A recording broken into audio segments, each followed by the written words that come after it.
حضرت آدم علیہ السلام کی جب تخلیق فرمائی، آدم علیہ السلام کو جب پیدا فرمایا، تخلیق کرنے کے بعد آدم علیہ السلام کو پیدا کرنے کے بعد صرف آدم کو ہی پیدا نہیں کیا بلکہ کم و بیش 1,24,000 رسولوں اور پیغمبروں کے بعد کو پیدا فرمایا۔ آدم علیہ السلام کو پیدا کر کے اللہ رب العالمین نے تمام فرشتوں کو کہا کہ میرے آدم کو سجدہ کرو۔ ہر ایک فرشتے نے سجدہ کیا۔ اللہ رب العالمین کا یہ فرمان سنتے ہی، یہ حکم سنتے ہی حضرت جبریل علیہ السلام جھک گئے، حضرت میکائیل علیہ السلام جھک گئے، حضرت اسرائیل علیہ السلام جھک گئے، اسرافیل علیہ السلام جھک گئے، مگر ایک ابلیس تھا جو ایسے ہی اکڑ کے کھڑا رہا۔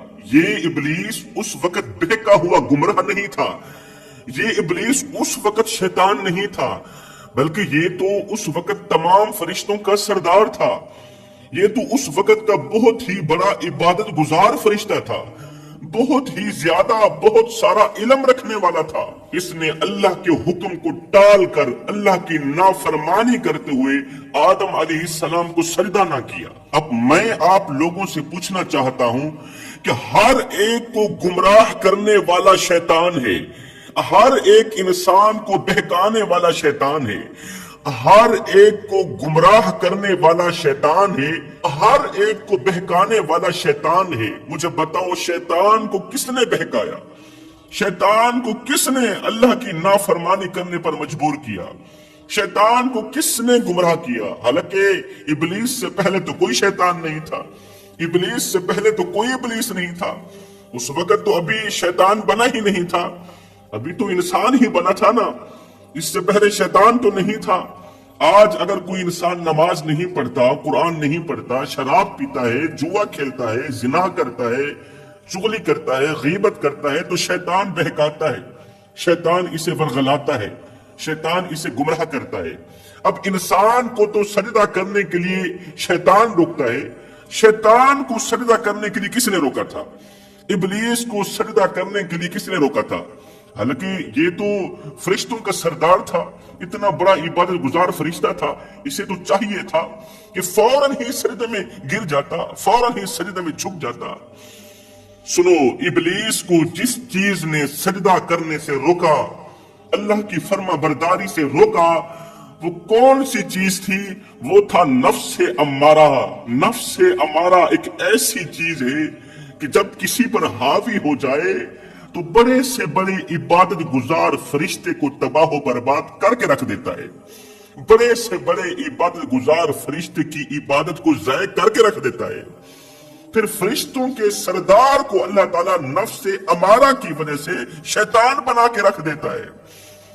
لعنت کا توپ شیطان کے گلے میں ڈال کر کہ تو نے نفس امارہ کی پیروی کیوں کی ہے، تو نے نفس کی پوجا کیوں کی ہے؟ نفس امارہ نہیں تو شیطان کے اندر تکبر ڈالا تھا، شیطان کے اندر یہ خیال پیدا کیا تھا کہ تو آگ کا بنا ہوا ہے اور یہ آدم مٹی کا بنا ہوا ہے، تو نے اسے سجدہ نہیں کرنا۔ نفس امارہ نے ہی تو شیطان کو ورغلایا تھا، شیطان کو بہکایا تھا، ورنہ شیطان سے پہلے تو کوئی شیطان نہیں تھا، ابلیس سے پہلے تو کوئی شیطان نہیں تھا، ابلیس سے پہلے تو کوئی ابلیس نہیں تھا۔ اب ابلیس کو جس چیز نے سجدہ کرنے سے روکا وہ تھا نفس امارہ، جو آج بھی ہمارے ساتھ ہے۔ اس لیے رمضان کے شروع ہوتے ہی اللہ تعالیٰ نے شیطان کو قید کر لیا، شیطان کو جکڑ لیا۔ اب شیطان کے جکڑنے کے باوجود بھی، شیطان کے قید ہونے کے باوجود بھی جو لوگ رمضان المبارک کے مہینے میں شراب پیتے ہیں، جوا کھیلتے ہیں، زنا کرتے ہیں، غیبت کرتے ہیں، چغلی کرتے ہیں، گناہوں کی طرف بڑھتے ہیں، یہ وہ نادان ہیں جو نفس امارہ کے پجاری ہیں۔ شیطان تو جکڑا ہوا ہے، شیطان تو پنجرے میں بند ہے۔ اب تو شیطان کا نام بدنام مت کرو، شیطان کو بدنام نہ کرو، اپنے نفس امارہ کی بات بھی کیا کرو، اپنے نفس امارہ پر بھی قصور ڈالا کرو۔ جو لوگ نفس امارہ کے پجاری ہیں، نفسانی خواہشات کے پجاری ہیں، خواہشات کے پجاری ہیں، خواہشات کے پیچھے بھاگنے والے ہیں، بس وہی لوگ رمضان المبارک کے مہینے میں شراب پیتے ہیں، گناہ کبیرہ کرتے ہیں۔ اللہ رب العالمین نے قرآن مجید میں اپنے محبوب کو فرمایا اے میرے محبوب کچھ لوگ ایسے ہیں جنہوں نے نفسانی خواہشات کو اپنا خدا بنا لیا ہے، نفسانی خواہشات کو اپنا خدا سمجھ کے نفسانی خواہشات کی پوجا کرتے ہیں۔ اے میرے حبیب بتائیں تو صحیح، کیا آپ ایسے لوگوں کی وکالت کریں گے جو مجھے خدا ماننے کے بجائے نفس کو خدا مان بیٹھے ہیں، نفس کی پوجا کرتے ہیں؟ اے میرے محبوب کیا آپ انہی لوگوں کی سفارش کریں گے؟ اب خواہشات کے پیچھے پیچھے بھاگنے کا مطلب کیا ہے؟ نفس کی پوجا کرنے کا مطلب کیا ہے؟ نفس کی پوجا کرنے کا مطلب یہ ہے کہ جب بھی گناہ کرنے کا دل کرے فوراً ہی کر دی، یہ ہے نفس کی پوجا۔ کسی بھی چیز کا دل کرے فوراً اسی وقت کر ڈالا۔ شراب پینے کا دل کر رہا ہے، رمضان کے مہینے میں بوتل اٹھائی منہ پر لگا لی، یہ ہے نفس ہمارا۔ زنا کرنے کا جی چاہ رہا ہے، دل کر رہا ہے، فوراً ہی کر ڈالا۔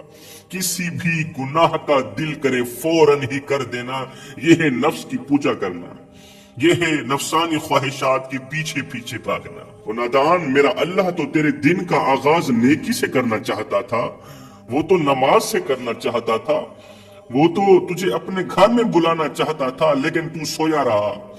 تو نے رب کی نہ سنی، تو نے اپنے من کی سنی۔ یہی تو ہے نفس کی پوجا کرنا، یہی تو ہے نفسانی خواہشات کے پیچھے پیچھے بھاگنا، نفس کی سننا، اپنے رب کی نہ سننا۔ میرا اللہ تو تجھے اپنے گھر میں بلوانا چاہتا تھا، لیکن تو سویا رہا۔ تو نے رب کی نہ سنی، تو نے اپنے من کی سنی، تو نے اپنے نفس کی سنی۔ اتنے بڑے رب کی نافرمانی کر کے تو نے اپنے نفس کی سنی، تو نے اپنی شہوت کی سنی۔ تو جوانو، نفس جس پر حاوی ہو جاتا ہے تو پھر یہ نفس انسان سے تقوی چھین لیتا ہے، انسان کو تقوی سے دور کر دیتا ہے، انسان کو ایمان سے دور کر دیتا ہے، ایمان کی چاشنی سے دور کر دیتا ہے۔ جب نفس انسان پر حاوی ہوتا ہے تو پھر سب کچھ برباد کر دیتا ہے۔ آپ نے سنا تو ہے نا کہ جب نفس حاوی ہو جاتا ہے، نفس امارہ کی بات کرو، نفس امارہ جب فرشتے پر حاوی ہو جائے تو پھر اندر تکبر پیدا کرتا ہے، پھر اندر غرور پیدا کرتا ہے۔ رسول کریم صلی اللہ علیہ وسلم کسی جہاد میں فتح یاب ہو کر صحابہ کرام کے ساتھ واپس مدینہ طیبہ پہنچے تو کچھ صحابی زیادہ زخمی تھے، کچھ صحابی شہید بھی ہو گئے تھے۔ تو رسول کریم صلی اللہ علیہ وسلم نے صحابہ کرام کو ایک جملہ ارشاد فرمایا۔ وہ جملہ یہ تھا کہ صحابہ، ہم چھوٹے جہاد سے بڑے جہاد کی طرف جا رہے ہیں۔ صحابہ کرام نے عرض کی یا رسول اللہ، اس سے بھی بڑا جہاد ہوگا؟ اس سے بھی بڑا جہاد ہو سکتا ہے؟ میرے کریم نبی نے فرمایا ہاں، یہ چھوٹا جہاد تھا، جو بڑا جہاد ہے وہ ہے اپنے نفس کے ساتھ لڑنا، وہ ہے شہوت کے ساتھ لڑنا، وہ ہے نفسانی خواہشات کے ساتھ لڑنا۔ یہ ہے بہت بڑا جہاد، یہ ہے بہت بڑی جنگ۔ جوانو، اللہ تعالیٰ کی جو مخلوق ہے وہ تین طرح کی ہے۔ اللہ تعالیٰ نے تین طرح کی مخلوق کو پیدا فرمایا۔ نمبر ایک فرشتے، نمبر دو انسان، نمبر تین حیوان۔ تینوں کو اللہ تعالیٰ نے مختلف مقام دیا ہے اور تینوں مختلف قسم کی مخلوق ہیں۔ اللہ تعالیٰ نے ان تینوں کو جو چیزیں عطا کی ہیں ان میں فرق ہے۔ فرشتوں کو اللہ تعالیٰ نے عقل دی ہے، شہوت نہیں دی، نفسانی خواہشات نہیں دی، اس لیے فرشتے برائی کرنے کا سوچ بھی نہیں سکتے، گناہ کرنے کا سوچ بھی نہیں سکتے، اس لیے کہ اللہ تعالیٰ نے ان کے اندر شہوت ڈالی ہی نہیں۔ اللہ تعالیٰ نے فرشتوں کو صرف عقل عطا کی۔ دوسری طرف حیوان ہیں، جانور ہیں، جانوروں کو اللہ تعالیٰ نے شہوت دی ہے۔ جانور ہر وقت نفسانی خواہشات کا شکار رہتے ہیں۔ اللہ تعالیٰ نے جانوروں کو، حیوانوں کو شہوت تو دی ہے لیکن عقل نہیں دی۔ تیسری طرف حضرت انسان کھڑا ہے۔ حضرت انسان کو اللہ تعالیٰ نے عقل بھی دی ہے اور ساتھ میں شہوت بھی دی ہے، یعنی کہ ایک چیز فرشتوں والی دی ہے اور ایک چیز جانوروں والی دی ہے۔ ایک چیز فرشتوں والی دے کر، عقل دے کر اور ساتھ میں نفسانی خواہشات دے کر اللہ نے انسان کو حضرت انسان بنایا۔ اللہ تعالیٰ نے انسان کو اشرف المخلوقات بنایا، عقل دے کر اور ساتھ میں شہوت دے کر۔ اب غیرت کے کانوں سے سنو، اب ایمان کے کانوں سے سنو۔ شہوت کے ہونے کے باوجود بھی نفسانی خواہشات کے ہونے کے باوجود بھی، لذت محسوس کرنے کے باوجود بھی، لذت کی مٹھاس، لذت کی چاشنی محسوس کرنے کے باوجود بھی، لذت کا ذائقہ، گناہ کا ذائقہ، شراب کا ذائقہ، زنا کا ذائقہ محسوس کرنے کے باوجود بھی جو انسان گناہوں کی طرف نہیں جاتا، ان تمام چیزوں کے باوجود جو انسان خود کو گناہوں سے بچا لے وہ فرشتوں سے بھی افضل ہے۔ اور غیرت کے کانوں سے سنو، ایمان کے کانوں سے سنو، سونے کی تختی پہ لکھنے والا ایک جملہ دے کے جا رہا ہوں جوانو، اللہ تعالیٰ نے انسان کو عقل سلیم بھی عطا کی ہے۔ عقل کے ہونے کے باوجود بھی، عقل سلیم ہونے کے باوجود بھی جو انسان نفسانی خواہشات کے پیچھے پیچھے بھاگے، جو انسان نفس کی پوجا کرے، عقل کے ہونے کے باوجود بھی جو انسان نفسانی خواہشات کی پوجا کرے، وہ کتوں سے بھی گیا گزرا ہے، وہ خنزیر سے بھی بدتر ہے، وہ جانوروں سے بھی بدتر ہے۔ اللہ نے عقل بھی دی ہے، اور عقل کے ہونے کے باوجود بجائے فرشتوں والا کام کرنے کے، بجائے عبادت کرنے کے، وہ جانوروں والا کام کرتا ہے، وہ نفسانی خواہشات کے پیچھے پیچھے بھاگ رہا ہے، وہ لذتیں اٹھا رہا ہے۔ اس لیے ایسے انسان کو کتوں سے بھی بدتر کہا گیا ہے، خنزیر سے بھی بدتر کہا گیا ہے۔ اب فیصلہ تمہارے ہاتھ میں ہے جوانو کہ تم کون سی زندگی گزارنا چاہتے ہو، کتوں والی زندگی گزارنا چاہتے ہو یا فرشتوں سے بھی افضل والی زندگی گزارنا چاہتے ہو۔ ایک روایت میں آتا ہے کہ جب اللہ رب العالمین نے نفس اور عقل کو پیدا فرمایا، نفس کو اور عقل کو پیدا فرمایا تو ان دونوں کو اپنے سامنے کھڑا کیا، دونوں کو حاضر کیا۔ اللہ تعالیٰ نے سب سے پہلے عقل کو بلایا، پوچھا تو کون ہے اور میں کون ہوں؟ عقل تو کون ہے اور میں کون ہوں؟ عقل نے کہا تو میرا خدا ہے اور میں تیرا بندہ ہوں۔ بڑے ہی ادب و احترام سے کہا، بڑی ہی عاجزی سے کہا۔ اللہ تعالیٰ کو عقل کی عاجزی پسند آئی، عقل کا ادب و احترام پسند آیا۔ اللہ تعالیٰ نے عقل کو بڑی ہی عزت سے نوازا، بڑی ہی شان و شوکت سے نوازا۔ پھر اللہ تعالیٰ نے نفس کو بلایا، پوچھا تو کون ہے میں کون ہوں؟ نفس نے کہا میں ہوں تو ہے۔ نفس نے کہا میں ہوں تو ہے۔ یہ سن کر اللہ کی ذات جاہ و جلال میں آئی، اچھا تیرے اندر تکبر ہے، تیرے اندر گھمنڈ ہے، تیرے اندر میں ہے۔ ہائے جس کو میں کی ہوا لگی، پھر اسے نہ دوا لگی نہ دعا لگی۔ بکرے میں اور انسان میں تھوڑا سا ہی تو فرق ہے، بکرے میں اور تکبر کرنے والے انسان میں، جانور میں اور تکبر کرنے والے انسان میں تھوڑا سا ہی تو فرق ہے کہ بکرا تھوڑا کم اور انسان تھوڑا زیادہ میں کرتا ہے۔ جب میرے اللہ نے نفس سے پوچھا کہ تو کون ہے اور میں کون ہوں، نفس نے کہا میں ہوں تو ہے۔ میرے اللہ جاہ و جلال میں آیا، میرے اللہ نے فرمایا اس نفس کو 100 سال آگ میں جلایا جائے، 100 سال آگ کی صورت میں اسے سزا دی جائے، آگ کی شکل میں اسے سزا میں مبتلا کیا جائے۔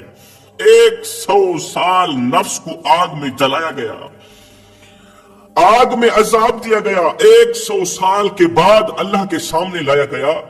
میرے اللہ نے پھر سے پوچھا بتا تو کون ہے میں کون ہوں؟ نفس نے کہا تو ہے میں ہوں۔ اچھا ابھی بھی تیرے اندر سے تکبر نہیں گیا، ابھی بھی تیرے اندر سے یہ میں نہیں گئی؟ اللہ تعالیٰ نے پھر فرمایا فرشتوں اسے 100 سال بھوکا رکھو، نفس کو 100 سال پیاسا رکھو۔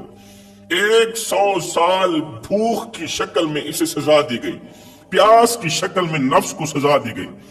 100 سال کے بعد اللہ کے حضور لایا گیا۔ میرے اللہ نے پوچھا اب بتا تو کون ہے اور میں کون ہوں؟ اب آ کر نفس نے کہا میرے مالک تو میرا خدا ہے اور میں تیرا بندہ ہوں۔ اب آ کر نفس بولا وہ میرے مالک تو میرا خدا ہے اور میں تیرا بندہ ہوں۔ ہائے 100 سال کی پیاس برداشت کرنے کے بعد، 100 سال کی بھوک برداشت کرنے کے بعد نفس کو پتا چلا کہ وہ میرا مالک ہے۔ 100 سال کی بھوک برداشت کرنے کے بعد اسے رب کی پہچان آئی۔ اس لیے اللہ تعالیٰ اپنی پہچان کروانے کے لیے ہمارے پاس رمضان المبارک کا مہینہ بھیجا ہے کہ اس مہینے میں پیاس برداشت کرو، اس مہینے میں بھوک برداشت کرو۔ جب پیاسے اور بھوکے رہو گے تو تمہیں میں رب کی پہچان ہوگی۔